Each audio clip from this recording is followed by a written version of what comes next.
Welcome to the Hope Unlocked podcast. I'm Kristen Kurtz, your host. I pray this episode is like a holy IV of hope for your soul. Please help me welcome Sue Corl to the show. I'm so excited to have her here today. I had the honor of being on her podcast recently, and I thought, you know what? Let's have you on mine. So here she is today. I'm excited to see you again. And before we get into your story, would you just share a little bit about yourself? Thanks, Kristen. Thanks so much that I can be here with you and on your show. How exciting. I have very little time to be on many people's shows, so I don't even try. Yeah. So I'm glad this worked out. Yeah. Yeah, so I live now outside Philadelphia, but as I just shared with you before the show, I left this area out of college, went to Hawaii, was there for 10 years doing youth ministry work, and then went on to China.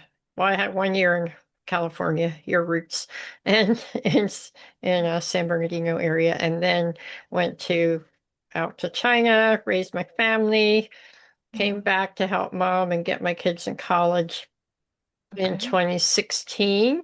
So I've been here since then. I did have a little blip of a time, a year and a half with my husband in Seattle when we first got married, because we met in China. You And did. yeah, and we were actually at that point, we were working under Campus Crusade for Christ, and they wanted us to have a little time in America before we went overseas. So that's kind of how Okay. that happened. Like you guys had to have time together in America first before Yeah, we actually traveling. felt more comfortable in Asia. I'd Hmm. been there so long that Yeah. in the Asian culture at that point, but Mhm. you do what the boss says. So, but Yeah. we loved Seattle, no problem. So glad we had that opportunity. It was really, really fun place to be a honeymooners. Well, I bet. Yeah. Super fun. Well, I want to go back a little bit to what age did you go to Hawaii? 22. You were 22. Okay. Yeah. So at that point, I mean, I think anybody would want to go to Hawaii. I would love to go to Hawaii. I still have never been there before, but at that point, were you like, what did that look like for you to go to Hawaii? Was there a mission at hand to go there Yeah. What other than happened? going to the beach? Yeah, I did a lot of that too. No, what happened is I was mentored by girls at Penn State. I did not go there. I went to a small college, so we didn't really have a ministry. I had to start one. And so they were mentoring me long distance, and they and my brother joined Mhm. Campus Crusade for Christ as a staff member. And so I thought, oh, that'd be cool because I was doing ministry at my college and loving it. But I was serious field hockey, lacrosse, especially lacrosse player. Okay. And so I wanted to be on the East Coast and maybe play club while I was doing campus ministry and Mhm. work with athletes and all that kind of stuff. And I specified that, but I also actually, that was my second ask. My first ask was to move to China, but they said, well, we aren't in China. And really hardly anybody is because it had just opened up. It had Oh, really not been long. I'm older than you. And they were like, no, you can't do that, but we'll send you to Hawaii, which isn't exactly what I was expecting because it's an Asian culture. So it has to be somebody who really wants to work in an Asian culture or be Asian background. And we need a woman there. There's a single woman and she really needs a companion. oh, And so I agreed, and you're thinking, yeah, of course you agreed, but actually, I cried at first. I did was you like, really? I did because I knew I could only come home once a year, and I wasn't ready for that. Mentally, I'm thinking, come back, you Yeah. know, every other month or whatever, and you can't. It's far. It's 6 hours across, 5 hours from there, and then a layover. So you're talking, it's like living overseas. Yeah. But then everybody and their mother that joined that summer with Camp Crusade was like, "You get to go to Hawaii." And Right. so I mean, it seems like a so dream, the dream. exotic, right? Or Yeah, and it was really funny because my only picture being from the East Coast here is hula skirts and Polynesian Oh, whatever. funny. And Right. I get there and I'm greeted by a Japanese American, takes me immediately to their weekly meeting. It was going on.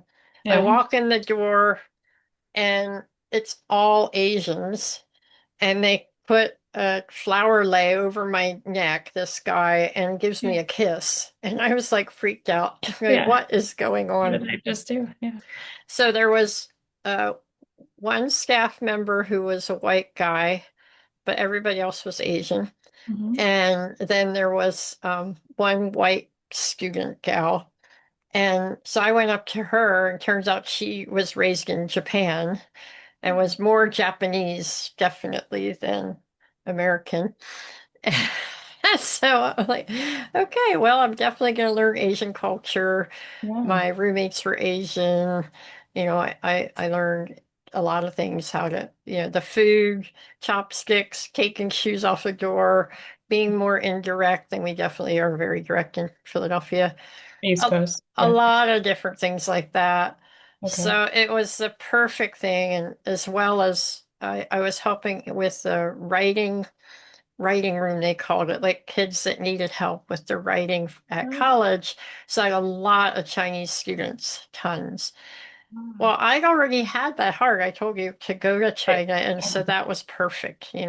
So I got my master's in teaching English as a second language, Oh, which it had one of the best programs in the country, actually. good. And that helped to get a job in China. That's why I did that, because Mm, yeah. I was a PE major. You're not going to get a job in Yeah. that in China. So, Yeah. it just made me a better teacher for sure. I did have an education background, but that was helpful. Okay. Yeah. Well, I was just curious too. You had this desire. At what point in your life, you were 22 going to Hawaii, but prior to that, like, at what age did you feel this draw to go to China? Do you remember, like, what that Yeah, looked like? it was in college, and my family roots on my let's see, grandmother, grandfather's side, okay, my grandparents' side, was that they had yeah, it was my grandmother. Her brother adopted a child who was related through marriage to him. And what happened with that child is she was born in China to a young couple, it was their first child, who were missionaries. This is way back in the earlier 1900s. Okay. Oh, okay. Probably around 19, I think it's like 1928, something like Mhm. that. And at that point, the Japanese were invading. Also, Chairman Mao was starting to move up the country and kind of win favor. So all Okay. this is going on. So you never know. In fact, there was debates who actually entered the village where they had planted a church, led people to Christ and planted a church. Okay. But I think the final consensus was Japanese soldiers, and they beheaded our relatives as a couple, young couple. But they Mm. had a baby, but when they couldn't get out in time, right? Everybody's like, they're coming, they're coming. They were warned to leave, but they wouldn't leave the believers. So the mother hid, or father hid the baby in a closet, and sure enough, soldiers came in and killed them.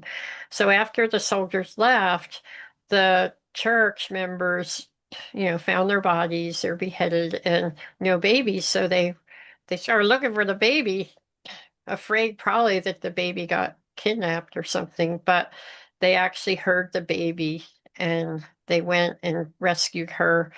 One man put the baby in his rice pack and carried her through villages, would get women to breastfeed her, and then got to Oh, the border. I believe it was 300 miles. If it's been a while since I read that book, but yeah. and called my great uncle, my mom's uncle, and said, "Come get this baby." So they did, and they adopted her. And so I grew up hearing those stories. Yeah. My Yeah. mom had artifacts, which I now have, from Oh, the missionaries, not just that couple. The one related to us was the wife, but the husband, actually, his whole family was there. I mean, insanely enough, I had a relative that grew up in China as a child and went to a school not far in the same province that I lived in, and then moved there and to another city, which ended up being the city that I ended up in. But And you had no idea of the no, connection? I didn't request that city. We were sent to a city that turns out to be the police headquarters of, of China, Yeah. and an American couple had just been kicked out in the same apartment complex we were supposed to live in. So they moved us, not the government, but the Christians moved us to another location, Okay. another apartment, and said, "You really shouldn't stay in this city. If you want to stay in this country long, you Yeah. shouldn't stay here." Because this is okay if you're here for a short time, but if you try to be Oh. here a long time as a believer and you're, actively Hmm. not on the street corners, no one Sure. can Yeah. do that there, but you're actively involved in your mission, in a Hmm. mission, Hmm. forget it. So they suggested the city, and we went there to visit. I'm like, okay, we're moving. It was right on the beach. It was Oh, stunning. I'm wow. back to Hawaii, but I'm in China. I mean, it was Right. so nice. We Wow. ended up living just 2 blocks from the beach. It was really, really nice. Oh my God. Beautiful city. It was the head of architecture for the whole country lived there. So we had like a model. We were the model city. It was a tourist city for Chinese, not for foreigners. Okay. So it's Wow. really nice. So it's a great place to raise our family. Mhm. So anyway, what happened going back to my 20s, Yeah. I read this book and there's this part where their names are John and Betty Scam. There's many mission books written about them. And And is this your great uncle and yeah, great yeah, great yeah. aunt? Yeah, Okay. I yeah. was going to ask So about the book. I heard you mention. I haven't read the book for a while. Is this the it's book that called you're? John and Betty Scam. Just look up Okay. that name and you'll find. So there's a few books out there. And the one book that I read them all, but it said a quote from John in Mhm. his journal, and it said, "Lord, I pray that for generations in my family, that our family will love God and love China." And as soon as I read that, I got this chill all the way down my body. It was like a calling from God. Like it was so from the Holy Spirit. Wow. And I just knew he said, "This is where you're to go one day." So it was in my heart. And then it turns out, see, there's no coincidences, right? Never. Never. I actually just interviewed somebody that has that title in their book. But Oh, I love anyway, it. so uh, the gal that discipled me from Penn State, she was my brother's girlfriend's roommate. That's how that connection happened. Okay. Okay. All Yeah. right.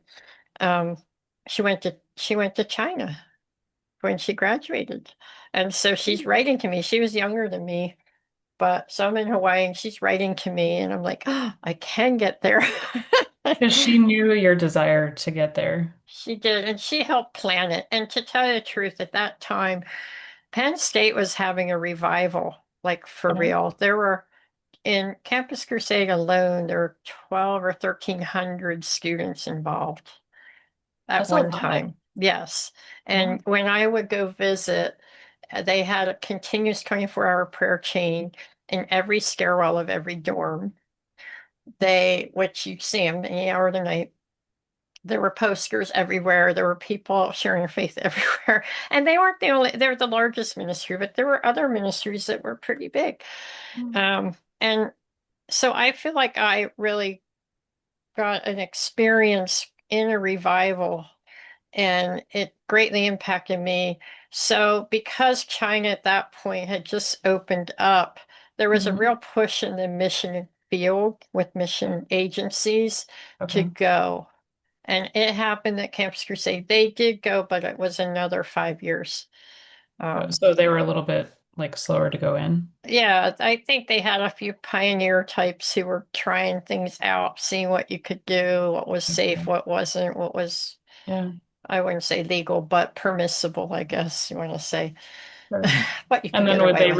would they kind of report back to Yeah, everybody yeah. then? So I did take students there in 85.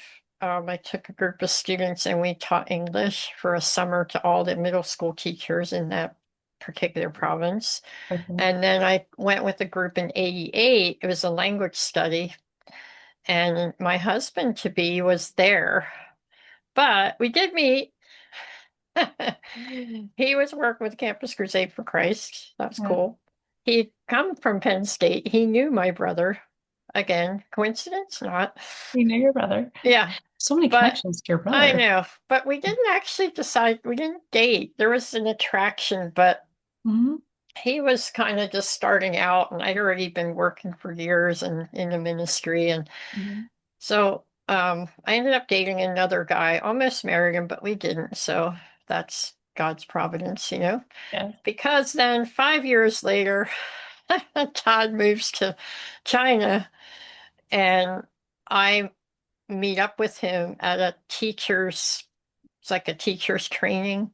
Okay. So I meet up with him, and we ended up, the story's a little bit longer, but basically, after I met him, which was in January. In April, I saw him again, and we decided this is going to happen. We started Oh, dating and then got engaged in the summer and married a few months later. And wow. yep. And So it's so pretty quick. it was, but by then I was 34 because I Oh. was in China or in Hawaii for almost 10 years. Hmm. Yeah. Okay. So by that time, you're in China for a couple of years at this point then? Yes, exactly. Yeah. Okay. And then we stayed another 19 more.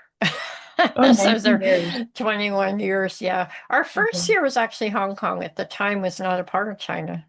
Oh, really? And it that year became a part of China. So we Okay. left because we were supposed to be the place that Chinese missionaries could come out and rest, have babies, see doctors, get a Hmm. break from a security situation.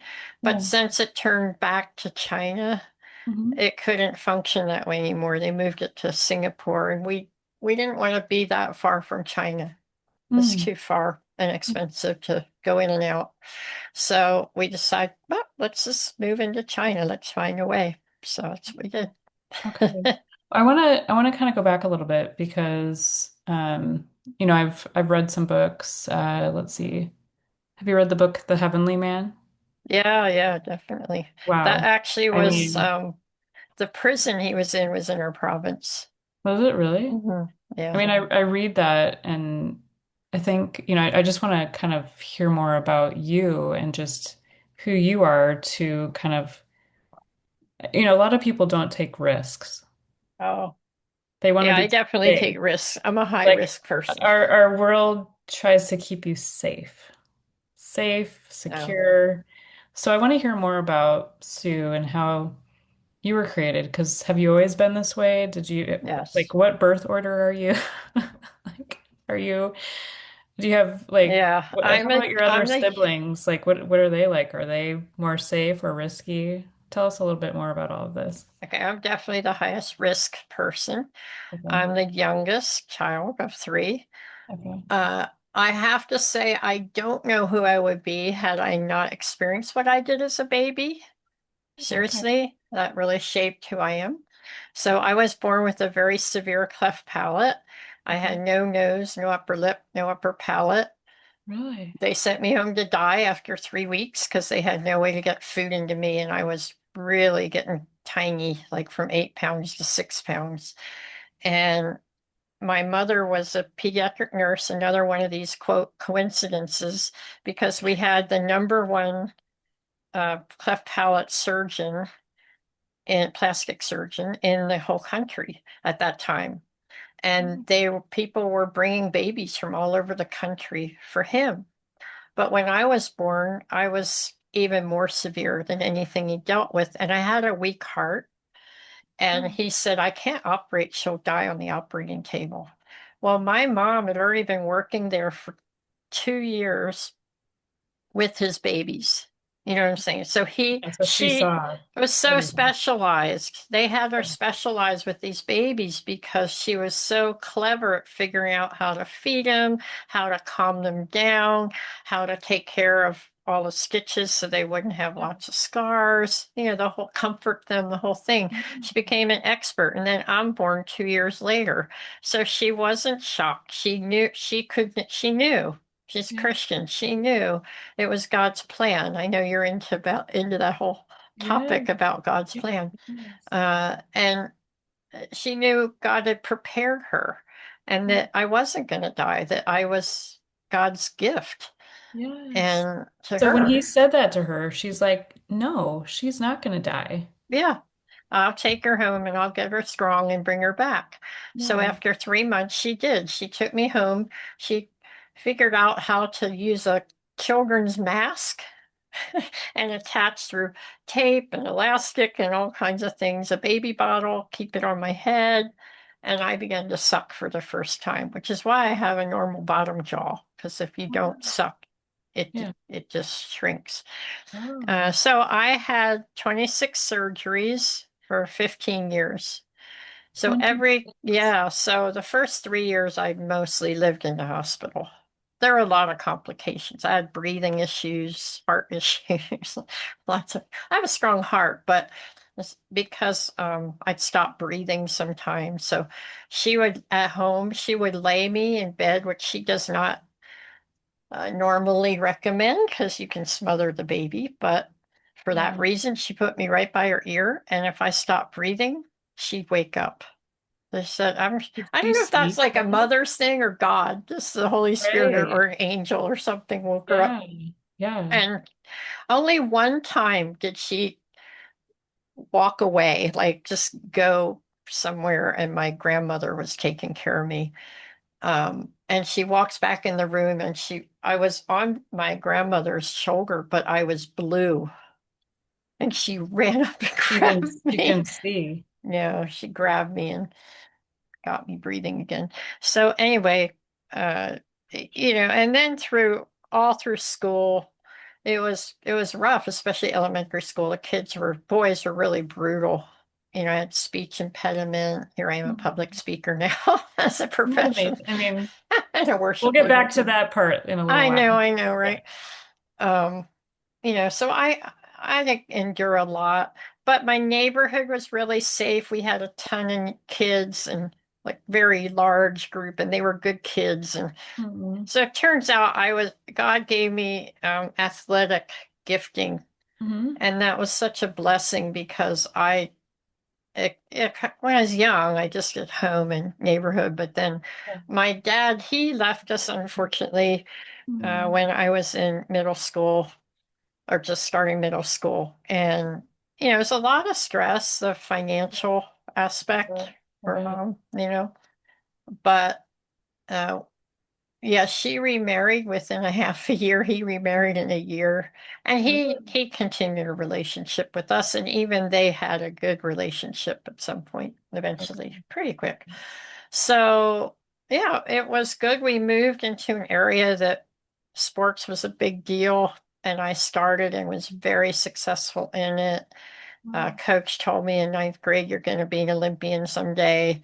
So sure enough, that became my focus. I'm going to do this. Yeah, yeah, yeah. And um, I did. I worked really hard at it. Went to a college, a small private college, back before Title IX, just before. So I didn't get Okay. any scholarships, that kind of thing. Oh, So good. but that meant that even the small schools could have top teams. So I went where there was like U.S. coaches on as college coaches too, And Yeah. so sure enough, I made the U.S. lacrosse team my Wow. freshman year. So that became my focus, Yeah. and unfortunately, I've been a Christian just 2 years. My mom didn't know how to talk about her faith. Just it wasn't in um she was like, you know, I don't like to mention denominations. It's a good denomination, but the Yeah. focus was more on like love people, love your neighbor, don't preach. And she would pray for patients and stuff like that. And we Yeah. said our prayers at night and all that. But Mhm. my grandfather was a a minister. So I did have that influence. But Okay. anyway, I heard the gospel in high school and became a Christian. But in college, I fell away Okay. the first 2 years, and it was very miserable. And so my brother, Yeah. who I led to Christ when I was in high school, he got involved with Campus Crusade. That's how that happened That's how in your college. brother is really. Yeah, it's a I have I have an oldest Oh, he's a brother who was in the drug culture, and then I have my middle brother who was very close to. Richard oh, got out of it, obviously, eventually, okay. but Good. so yeah, so he had a big impact on me. He was raising support to go to Guam on a mission Oh, and helped introduce me to that friend and the whole yeah. thing. So I gave my life like 100% to Jesus. Went Oh, back. We, our U.S. team led a hockey camp, or okay. sorry, a lacrosse camp. And I said hockey because it was that time of year, but it was actually a Sure. lacrosse camp. And yeah, it was really cool. There were hundreds of kids. They put me in charge of the talent show. Really? So I play guitar. I wrote a song of my testimony. You And did? I shared for the whole US team and all these kids. And that night we had to make sure everybody went to bed. We were in a college dorm Sure. situation, all these high schoolers. They told me every stinking room was talking about Jesus. So that was really cool.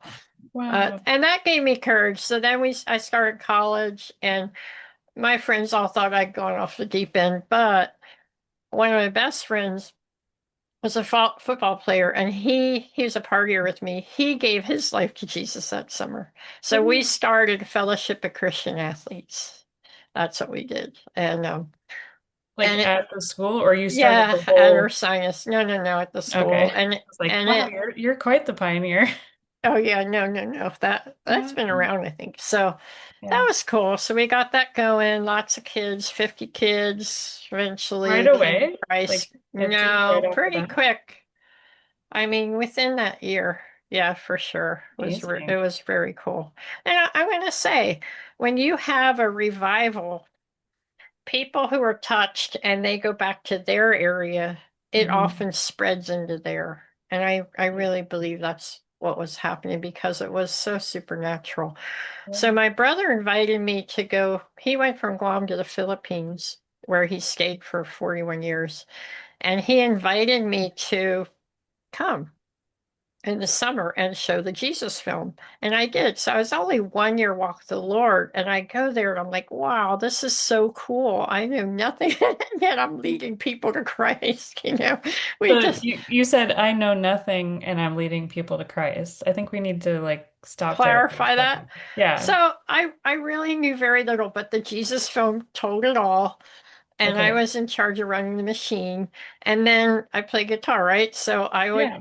You tell your sing, testimony, sing a song and tell my right? testimony. So Okay. that's kind of mostly what I knew, except I had done 1 year at the university. And when I say I knew nothing, I knew obviously I was being mentored some. It's just by Right. Right. phone. I didn't know a Yeah. lot, but Yeah. I had my little Four Spiritual Laws booklet and Holy Spirit booklet, all these things, that kind of stuff. And I had little books and I'd use them and my other friend, the two of us who worked together. Yeah. And Well, I wanted to kind of like highlight that because I think a lot of times people wait to step into something until they have a degree in knowing everything, right? you always know, if you're a Christian, you always know more than somebody else Right. And because your testimony yeah, is powerful and yeah. true, right? And it impacts like you've already shared, right? So Well, I just wanted to make sure we honestly, capture that. Kristen, I didn't share about my cleft palate until 20 years ago. I mean, it's obvious Really? I had it, but no, very common with people that have any kind of disability or handicap or disfiguring something is that you feel a lot of shame in it. Oh. And so it was this feeling, if I don't talk about it, no one will stare at me and, that, that kind of thing.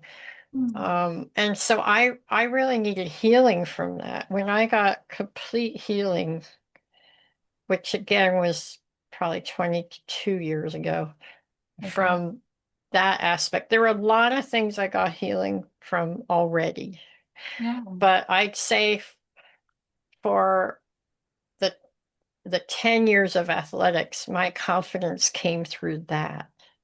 Through the athletics. Yes, it was almost like a mask. And You know, then, like you don't see the real me, you just see this amazing athlete. yeah. And then God wisely put me in Hawaii because not only preparing for Asia, but if I told somebody, "Oh, I'm a US lacrosse player," they'd say, la what?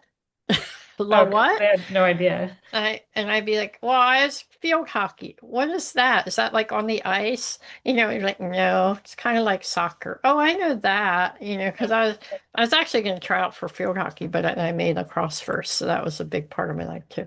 Yeah. So it was really good because I had to find I had an identity outside of sports because so often, y'all, for those listening, we draw our identity from Yeah. something or someone. Right. I'm a mother of these incredible kids. Yes. They go to Yale and they go to Harvard, that kind of thing. Or my success or my profession or my talent. Hmm. But I had to learn that there was more to me than that, that Yeah. my identity in who I am in Christ is, where the glory to God is and where I can feel confident in that. Yeah. But it's been a slow growing thing. Yeah. And, I think at first, yes, there was this incredible excitement that I know Jesus and he loves me and I love him Yeah. and he's with me and he thinks I'm worth it. So I feel worth it, Yeah. whether I'm a star athlete or not. In Hmm. fact, kind of what turned me back was I was on tour with the US team in England. Yeah.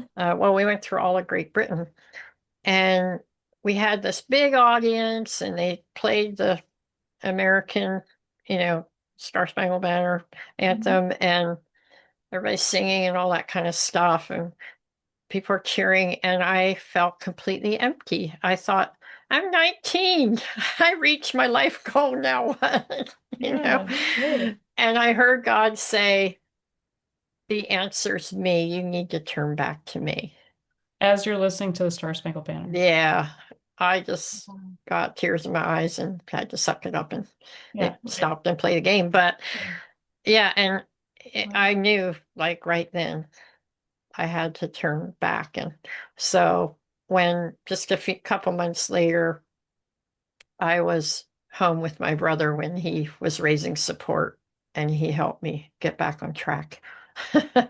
Now, did you stop being part of the team or did you still you did a both? You did both then at that point? Yeah, so I did both, but then when he asked me to go to the Philippines for the summer, that was between Yeah. my junior senior year, I had to make a choice. For me to go to the Philippines, I had to quit because we were training all summer. Sure. I suppose, yeah. Yeah. So, and at that point, I'd done 1 year of ministry at my college. I'm like, I'm loving this. I wasn't 100% sure I do that yet. I was still Yeah. possibly thinking coaching, you Yeah. know, but um, there's definitely a possibility. And then at Christmas time, I went to a campus crusade, big Christmas conference, and that it was there where God made it clear, this is what I want you to do. And so I joined when I graduated.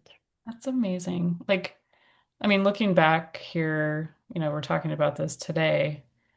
Can you imagine, like, had you gone, because we're given choices. God gives us choices. We don't have to, like, He gives us directives and we can be obedient or not. Can you imagine, like, how different your life would have been had you chosen that other path? I mean, I do think about it. I think that environment was really bad. Honestly, yeah, it was very rare to find a Hmm. Christian. I mean, maybe like I had some impact, but yeah, it was not a helpful environment. And I think I would have just stayed in that my whole worth and identity. I'll be the best coach. I'll be whatever, but Mhm. Yeah. he just, I needed to have that time of stripping that away and, you know, learning what it really means to serve God and get Mhm. trained in it. Yeah. I will say, I'm not currently with Campus Crusade. I left just 4 years ago to start my nonprofit. Yeah. But I gotta say, in fact, I helped some Campus Crusade movements overseas. And Mm. man, those people are trained, they are organized, they can put on a conference, they're very disciplined, even in countries where that's not like a strength, I'd say. Okay. And yeah, so I think because of that, Mhm. I could 20 years ago when he called me to start Crown of Beauty International, I already know how to do that. I knew how to build movements. I knew how Mhm. to disciple people. I knew how to write a Bible study. You know, Yeah. I was used to speaking up front. Yeah. The whole thing, it really did equip me. So it's a great stepping stone, I think, to do where he has me today. Yeah. Well, I want to make sure that we capture this part of your story as well, the speaking. So coming in front of people, you were able to step out and you Crown of Beauty. I love the name of your ministry. It's amazing. What was that like for you? Did you ever struggle with speaking? Because I know, like, just for my own thing, like, I don't love getting in front of people. It's not my favorite, but like, what did that look like for you? Because I think you'd mentioned a little bit about that. I want to make sure that we capture the speaking aspect of what God's called you to do. Well, interestingly, often you can look back at your childhood. I was just talking to somebody on a podcast about this, Yeah. where I would line up my stuffed animals because I had a million of them. If y'all are not from the US listening, I think, what do you call them? You don't call them stuffed animals, sounds horrible, but like little Yeah. play toy Yeah. Like little critters. animal. Yeah, Mhm. little animals. Yeah. So I would get a million of those in the hospital. Every time you go, I get them from Oh, doctors and nurses and yeah. family and friends. So I had over 100. So I'd line them all up and I would preach to them. I would read Genesis 1, only Genesis 1 over and over. My grandfather gave me his Bible, just a Yeah. red Bible. I still have it, King James, which I don't Mhm. even use now. But anyway, and so I Yeah. would read it over and over, which is just kind of funny because I think, I always had that heart to teach. Yeah. And as long as I had a cover, I'm going to say, like athletics Sure. or in my neighborhood, they were used to me. I felt very accepted. I was a leader. I was the one. I wasn't necessarily the oldest by any means. I Yeah. was probably about in the middle or little on the lower and younger. And I would organize all kinds of things. I would organize, like, we did a whole fair, country fair. I organized all the Really? 15 of us to put on different games and make money and get our parents to make food and Yeah. did a whole neighborhood event. I put on a dog show. Get everybody playing baseball. I just always would lead everything. So Yeah. if I felt safe, if I felt that environments accepted me, I Mhm. would take charge, and I was very okay being in front of everybody and Yeah. doing that. So in school, once I hit by ninth grade is when really my athletics just, Yeah. and everybody knew it. I got the award best athlete, all that kind of thing. Boys and girls knew it. So I was accepted. I was on the cool kids table or whatever, popular kid, Yeah. because of that. And it gave me confidence. So it's funny because I still wouldn't look myself in the mirror. And yet somehow I thought what people looked at as this great athlete, it's almost like I thought they didn't notice this, Mm. cleft palate or, the way my scars or this or whatever. And by then, my speech was pretty good. Mhm. Maybe not perfect yet, but getting there. Mhm. And Yeah, no, I think it was okay by then. So I felt that confidence because again, I was hiding Right. behind Yeah. something, Yeah. ironically, but that was of God. He knows what you need, what you can use. Maybe some listening right now, when they think about it, it's like, am I actually hiding behind this degree? Am I hiding behind this success? Am I hiding behind my children? Hmm. Or whatever it is, my Yeah. titles. But, God uses that to get you where you need to Yeah. be. And Exactly. he's so patient, right? He's so Yes. patient Yes. with us. So finally, as he stripped that all away in college, or not college, when I was in youth ministry, but Mhm. I was very successful in it. It was the same kind of things. Yeah. Boom, right away. I had like ton of people receive Christ and went Bible studies and the whole thing. And by my second year, I became the associate director there and did that for years. So again, I feel like Mm-hmm. I still think I was growing in more and more knowing the love of Christ, Hmm. but it was really in my early 30s. By now, I'd already gone to seminary and I knew how to study the Bible. And I was reading Psalm 139 one day, and I came to verse 13, 14, where it talks about where David says, I praise you, God, because I'm fearfully and wonderfully made. Before that, he says how he knit me together in my mother's womb. And I realized that I didn't believe that I Mm. was hiding, in a way, Yeah. Yeah. behind all these positions and success. Hmm. And that the Bible says it, I need to believe it. Yeah. Like Yeah. I finally recognize, and that's what we talk about in our ministry, is that there's lies that go on. They're so deep. They Mm-hmm. begin way when we're a kid, you Hmm. know, Hmm. and they can come from things people said, from trauma, Yeah. from things you hear in media, Yes. or just the devil himself just whispering these things in your ear. Yeah. And getting free from that, you have to first recognize that it exists.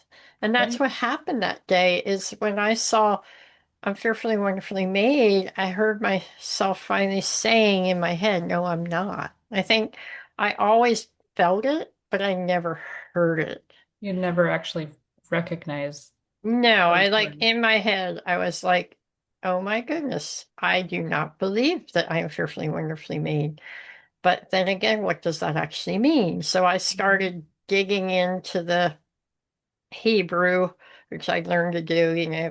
fancy little mechanisms to look that Yeah. up, Yeah. and discovered fearfully really refers to the fact that I'm made in an awesome way Hmm. because I'm created in the image of God, going all the way connected to Genesis 1, 26, 27. So back to Genesis 1, Yeah, all the way to Genesis 1. like what you were preaching to your animal. Hmm.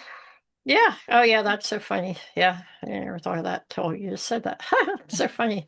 Yeah, see, you can read these Hmm. things over and over and it meant nothing. I In know. fact, how many people really realize that if you're created in the image of God, we talk about this at our conference, it means that you reflect Hmm. the Lord, his beauty, his personality, his kindness, his love, his Yeah. abilities, his talents.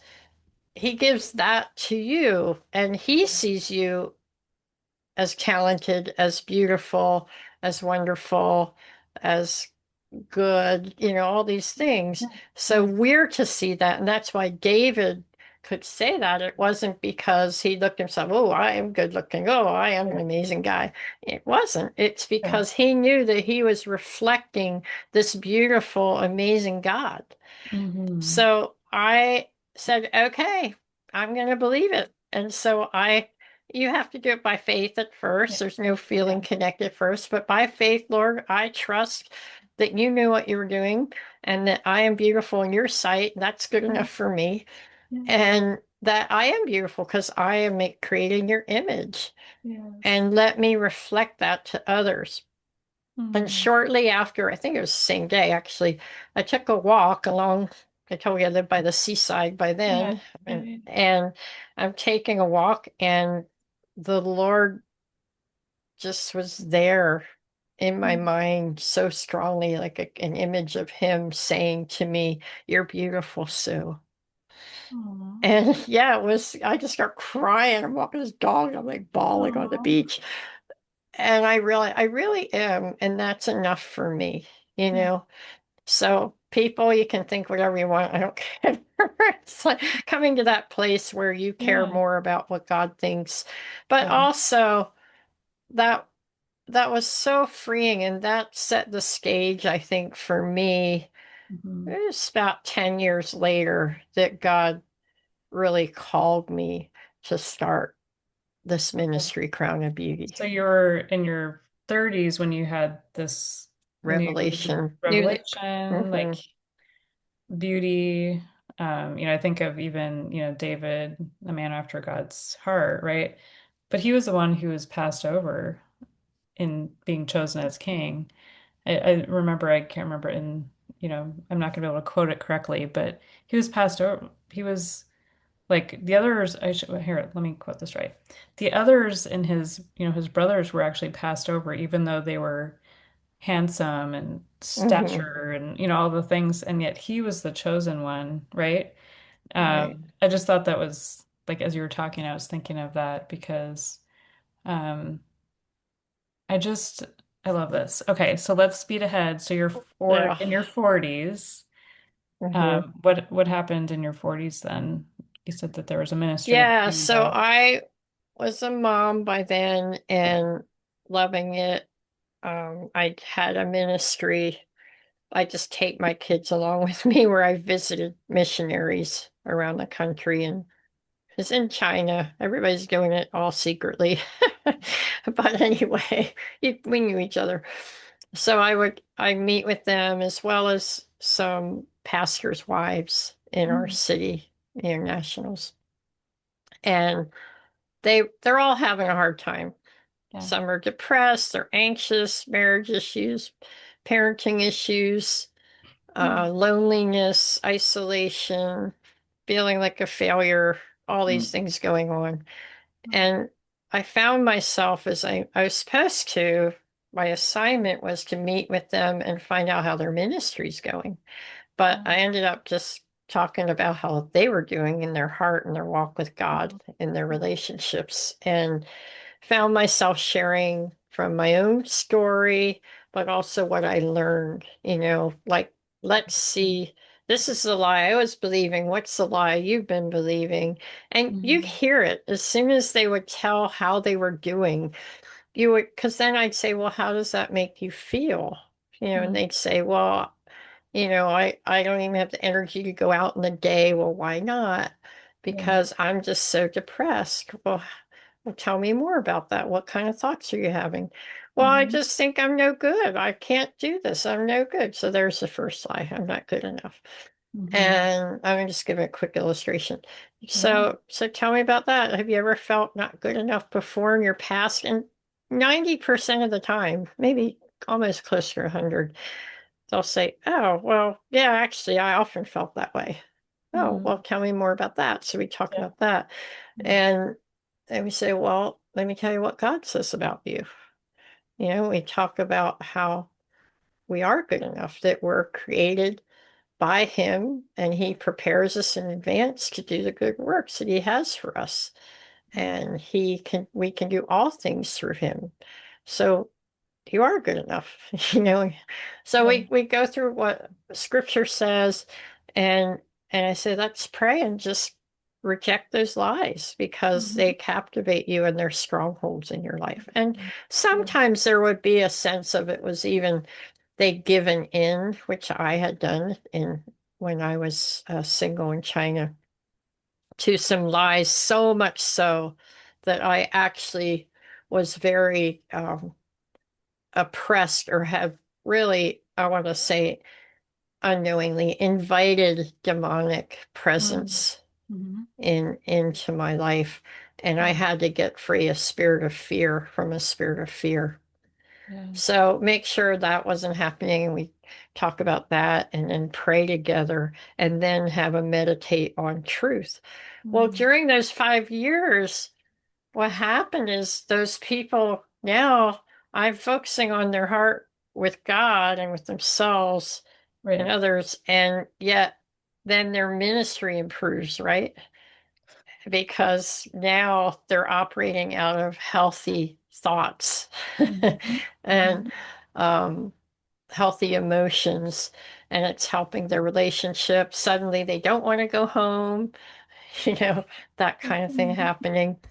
Yeah. So after 5 years of doing that, one thing is my kids are starting school and all that, and it just got Mhm. too hard to be dragging them along. I didn't want to be leaving them much. So I Yeah. knew I had to stop anyway. So I knew it was time for a change. So I Mhm. still was mentoring people. I started getting my master's of counseling actually, Okay. and in the Mm. summertime I come back to the US and take courses and some things online. And that was also helpful. And then how did that happen? Goodness. Yeah, I came to that a point where I knew this is, I need to put together Mm. something that will present these Yeah. topics. So actually how that happened was I just shared for 5 minutes at church. They had me share testimony. Okay. And this woman who was new to our church, it's an international church. Mhm. She was from Texas. She said that, hey, I just got here, but I'm an event coordinator back in Texas. And if you will be a speaker, I'll plan a conference here. And I'm like, okay. You just immediately said okay. Yeah, because what Yeah. happened is when all this was going on, and I'm thinking, I really need to keep sharing this with people. But I Mhm. was frustrated because now I'm not doing this other job and I got my kids here. And how am I going to Yeah. do this? Right. And I'm in China. You can't do conferences in China. And now I'm not like in an organization to go talk to people about, what am I going to do? Mhm. Yeah. And the Lord told me, now, it's not like I audibly hear these things, but they're so Yeah. strong in your mind and they come out of nowhere. You're not having these thoughts. And so I was on a bus Yeah. carrying a lot of groceries, standing up, crowded in with people, and I'm kind of whining to God about this, like I have no opportunity to teach. Oh. And because I'm here in China. And Yeah. so Yeah. the Lord, and that was my gift. I knew it was, and I had had a lot of experience in that. Mhm. And the Lord said, you write a conference and I'll bring the people. And I laughed because I saw Field of Dreams and it was like that. Yes. Yeah, it Yes. was. It Yeah. was almost the same. It made Yeah. me laugh. And That's so I wrote this story. I wrote a book 2 books ago, Shaking Off the Shackles. And so I okay. had to finally look up the Field of Dreams thing when, the exact wording. It's pretty darn Yeah. close. Yeah. And so he said, don't worry about it. I'll write it. Yeah, I'll bring him. You just write it. So I did spend that time, those like six Right. months writing it. Okay. And it was shortly after that, actually a week after I finished, that Mhm. this woman came up and told me that. So, Okay, so of that makes course, I'm sense. going to You're say like, yes. yes, this And is also, it's kind of clever because it's the international community, and we were allowed to meet, and we were allowed to talk about Jesus together. okay. So she coordinated that. But right after that, one of the pastors in the community said, his wife said, will you come teach this? Because I told her about it to my church. So Right. I got to do my first little house church one. That was really cool. And Wow. then, unbeknownst to me, turns out they were fourth and fifth generation pastors. Like their families went back, very unusual. And they had networks all over the country. Oh, wow. So that kept me busy for the next, let's see, to 11 years. yeah, we were just, I couldn't do as much at first because the kids, but as they got Yeah. older, and my husband was great, I gotta say, he would take care of kids, and everybody has helpers over there. So I always had these Oh, lovely Christian women that came in oh. every day so they could help too, you know. Um, yeah, so it was pretty cool. Did that the whole time I was there. Hmm. And we started a men's side to it called More Than Conquerors in 2015. Okay. But I really felt like I had to move back to the States to help my mom and get my kids into college Hmm. because they never lived here in the US, so they were not used to the culture here. Oh, got it. Wow. So they had a lot of adjustments. So we Hmm. came back and I got a team together, started within the year. Hmm. And yeah, since then it's just launched out. People from other Yeah, countries invite us and we start developing in other nations. that's amazing. So, if somebody were to want to hear more about this, where could they find you? Yeah, so our website is crownofbeautyinternational.com. Okay. I wrote, so in 2005 was when I started it, right? Yeah. 2009, I spoke to the largest international church up in Beijing. And they said, "Do you have a follow-up Bible study for this?" And I said, "I'll get you one." I So love that. That's a great answer. I already had a skeleton for Yeah. my master's degree in counseling, Yeah. something like it. So I worked on it. And I don't know, is this a video? You use my video. So I worked on this Crown of Beauty 12-week women's Bible study. This is the leader's guide. The Okay. one you see in the middle is the participant guide. And I wrote that. We got it translated into Chinese. We gave out 6,000 copies there. And 6,000? yeah, yeah, I was busy. And then now that I'm here, we have it. I was trying to get the number. I think it's 14 languages now. We keep adding a language. Our next one, I think, is Creole. And someone right now is working. We have French participant book, but they're working on the leader book right now, just this week, working on that. And I have a new book coming out. So I wrote my life story. I Okay. decided, when I do these conferences, Yeah. you ask how can people? So they can buy the Crown of Beauty 12-week Bible study on Amazon. And if you Okay. type in my name, Sue Corl, like coral of the sea, but without an A, Yeah. Corl, on Okay. Amazon, then all my books will come up. I have 8, and then I have the Bible study is on Amazon in French and Spanish.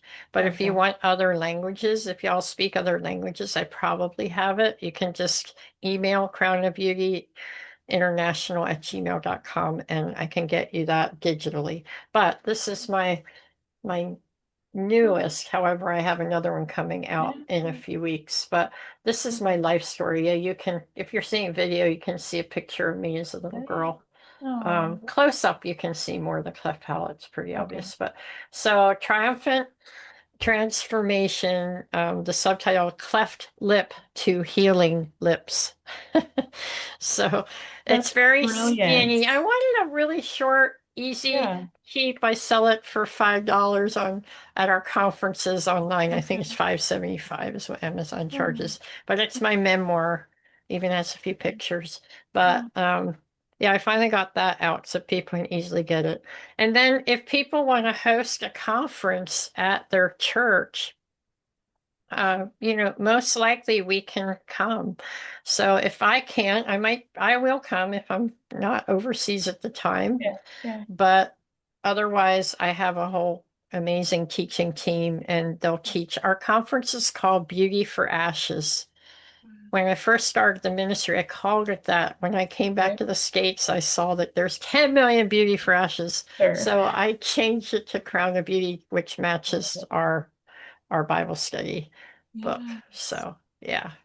Well, you are incredible. Thank you for coming on and sharing your testimony. Like, what is new? Like, what's stretching for you? Because I know you've stretched a lot throughout your life, but is there anything else coming down the pipeline for you?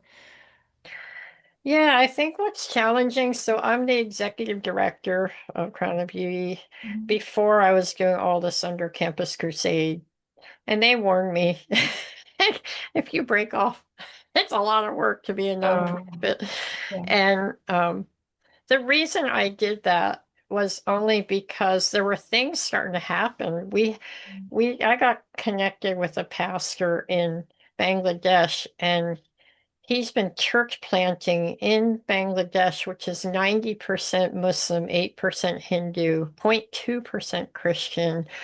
And he became a nonprofit the same time as me.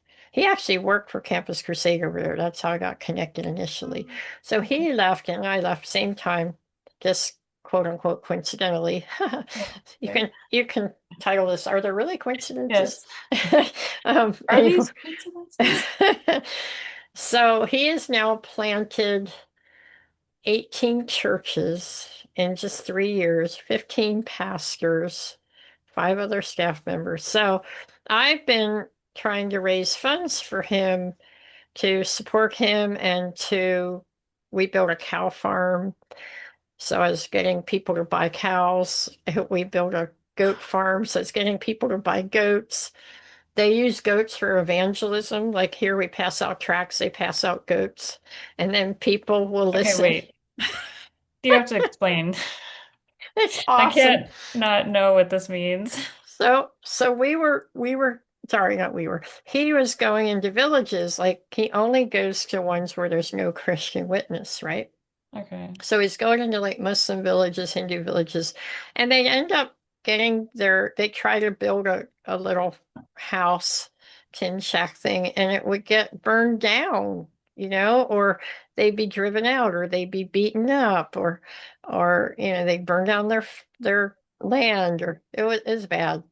So it was very dangerous. So the Lord gave him this idea of, well, we just need to do something physically to help the village because they're very poor.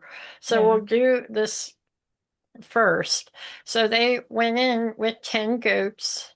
They went to the head of the village, there's always a head person, and Okay. said, we want to bless your village. We are Christians and God loves you, and we want to bless your village from a gift from God to you. And they wouldn't say Jesus right away. So they were all kind of okay with it. I mean, Yeah. they kind of knew they're Christian, and they would pick out 10 poor people, and then they come in and they give each one a goat, and then they pray over them, and then they talk to the whole village, as the village would all show up to, you know, to thank the group that did that. And then boom, they could stay. They could be in the village. Oh, There still have been some persecuting times, but yeah. it's minimal compared to what it was.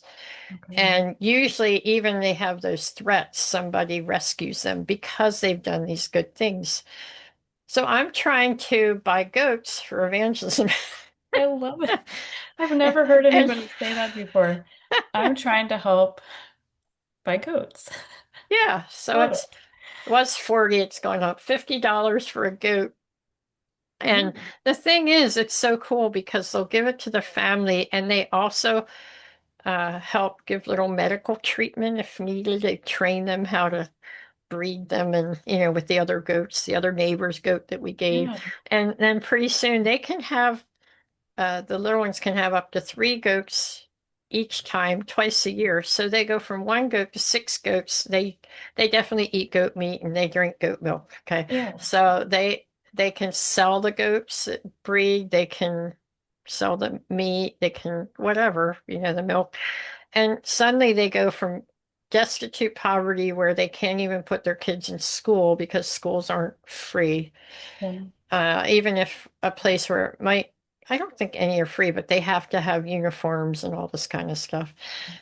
So to doing well, and then they end up coming to their church and coming to Christ. So he's now had in these 3.5 years over 600 people come to be baptized, not just come to Christ, but have being baptized. You can come to Christ, you might get away with it, but when you're baptized, that's where the persecution begins. So these are serious commitments. Yeah. It's been beautiful. So each time I go, So I go every year. I get to distribute 10 goats, and it's so darn fun. Like, this Oh is my the gosh. coolest thing. So I if any of mean, you are listening, you want to come on the mission trip and give out some goats, we'll do our conference, our Beauty for Ashes conference. I have another one called Thrive, Not Just Survive, which is really good. We do that yeah. a lot with refugees and poor Okay. people. Wow. Anyway, Cool. yeah, you can come. Just go again to crownofbeautyinternational@gmail.com. Let us know. Send an application to go on a Okay. mission trip. But yeah, so that's what I don't Amazing. know how I got into that. Oh, but that's why I had to Yeah. leave because Crew's like, well, we're sorry, but we're not licensed to You're not reimburse cows and for goats. goats or even building churches and some of the things we've been doing. Wow. So they were Yeah, at that great. point you have to, Yeah, they're like you're not only that, but I'm all over the place, and that's not normal. Normally you're supposed to be one place. Like I've been all along. yeah. Yeah. And so I couldn't do that. So Yeah. so the challenges, I think that's kind of what you asked me, is raising funds for Mhm. that. Every time Mhm. we go, it's about not even for our costs, just for them to bring in. Oh, usually a conference draws 100 to 300 people. You have to, for 3 days, you're feeding them, you're paying for their bus fare or however they get there. Mhm. Um, and in some cases, having to house people. So it gets very pricey. And, so Mhm. we have 6 or 7 a year.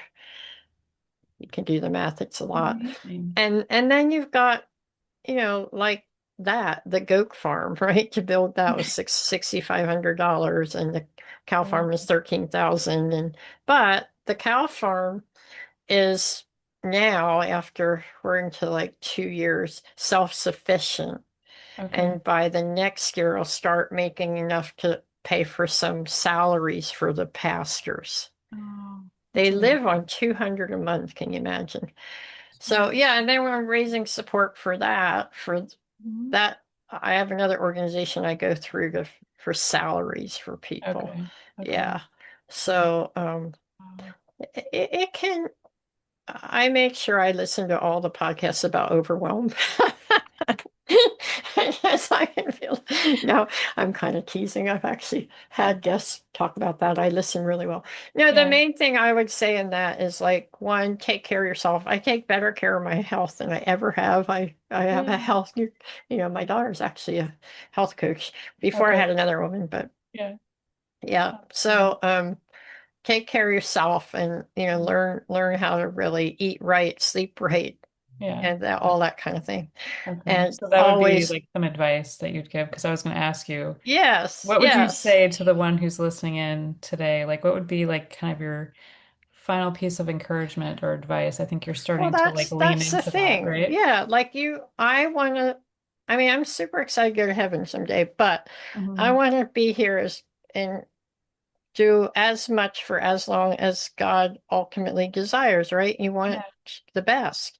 Yeah. And just like in my athletic days, I trained Yeah. for hours and hours and hours and hours every day, even in Yeah. college, like 8 hours a day. Wow. So, now I'm like, well, how can I keep my body going, right? Yeah. Because Yeah. I'm traveling every other month, and these flights are 20, 25 hours Oh my gosh. on planes and then eating who knows what. Yeah. Right. Right. So, so be in between, I really try to get Yeah. my body strong and Yeah. healthy. Yeah. And of course, I've always spent my first time of the day with the Lord Hmm. and just keep pressing in and growing. Mm. If work through stuff in your life, see, I'm a trained counselor. See, I've seen counselors, work through some of that, have let whether it's through prayer counseling or counselor, whatever, regular counselor. I would definitely suggest Christian counselor though. Mhm. I definitely say that. I think our Bible study is very deep, y'all. It's not your typical look up this verse. What does it say? It Yeah. really asks, why is it hard to believe this? Yeah. where is To that go coming deeper. from? Oh, yeah, definitely. Mhm. And so it's a very healing Bible study. So I would Mm. definitely suggest it, Crown of Beauty, 12-week Bible study. Mhm. And that's why people like it. I was Mhm. talking to my Sudanese, we help Sudanese refugees Okay. in Africa, and I was talking to her yesterday, and I go, "How's it going?" Because we just came back from there in January, Yeah. and we trained, we have 60 women how to teach this Bible study. But I asked, so 10 of them are meeting first, who felt confident leaders Okay. already.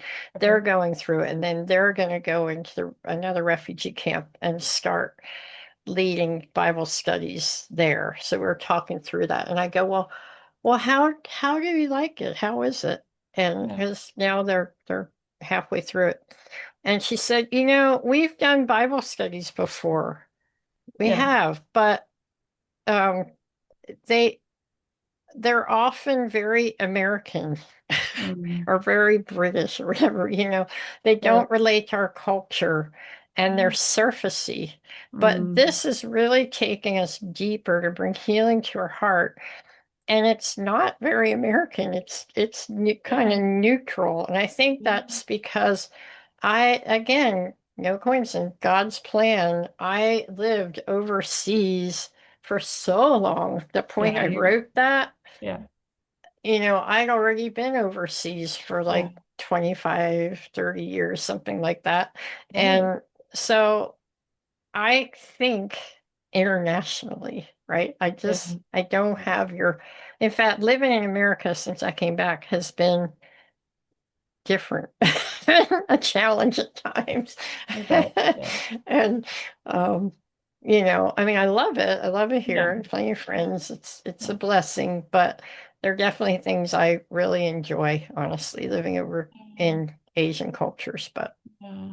so yeah, so that's really cool. That's why I think Yeah. it's working in Yes. many different countries, even in the Yeah. Arab world. And our Yeah. most recent is work with Iranians who are refugees in Armenia to Okay. help them through this horrible war they're going through. Well, thank you for your yes. I just want to like, if you guys just take a moment to see what one yes can produce beyond the ripple effect. If you think about it, I mean, just taking even 5 minutes to just think of Sue and the way that she's walked out her calling with the Lord, the impact, and she'll see when she gets to heaven more of. She probably has no idea at this point fully, but I Yeah. want to thank you for your yes. Thank you for coming on today. I will Yeah. be sure to have Sue's contact information in the show notes, so head there if you didn't catch it.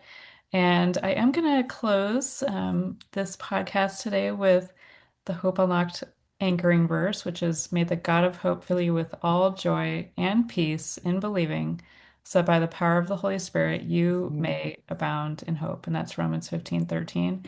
So thank you, Sue, for coming Yeah. on, and Let thank me you for mention being. that you were Oh, on my podcast, I was, his yes. heartbeat. So if you His guys want heartbeat. to Yes. listen to that, and we have Yeah. wonderful guests like Kristen. Oh, yeah. Thanks for mentioning that too.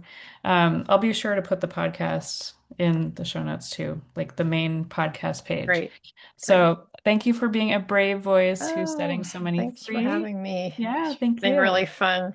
It's awesome. I love your chill. I'm chill. Yeah. Yeah, we're That's the both other chill. advice. The more chill you are, the Stay, more you can stay do. chill. Yeah. Oh, you're amazing. Well, I will be Okay. back with another episode next week. Thanks, listeners.